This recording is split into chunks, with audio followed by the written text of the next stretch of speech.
Hi! Tara at magluto tayo ng garlic butter crab with chili sauce. Ito, ipapakita ko sa inyo kung paano tayo gumawa nito.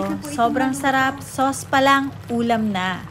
Sa sobrang sarap nitong ating recipe na to, para ka na rin kumain sa restaurant at mas masarap pa. Meron tayo ditong crabs. Bali, mahigit 1 kilo po ito. Tayo dito. Ito lahat yung mga ingredients.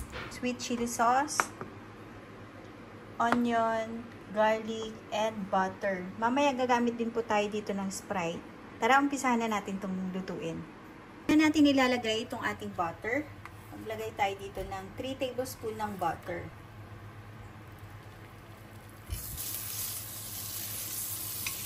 Pag nag-melt na yung ating butter, lagay na natin itong ating garlic.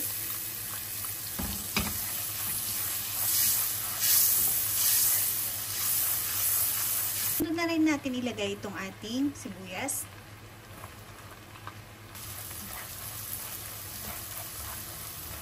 Then, sunod na natin ilagay yung ating crabs.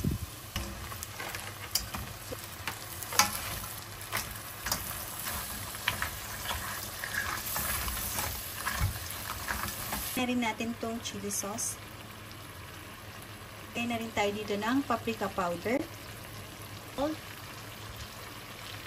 1 cup ng Sprite.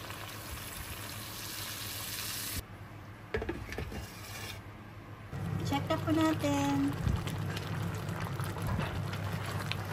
Yan, malapit na po itong maluto.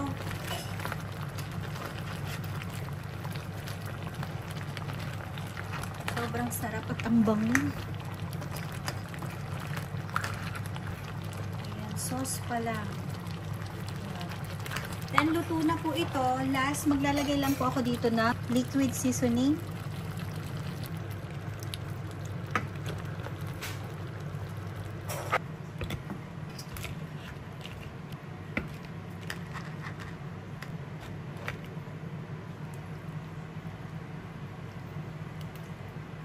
Then, para sa ating garnish, maglalagay lang ako dito ng fresh coriander leaves.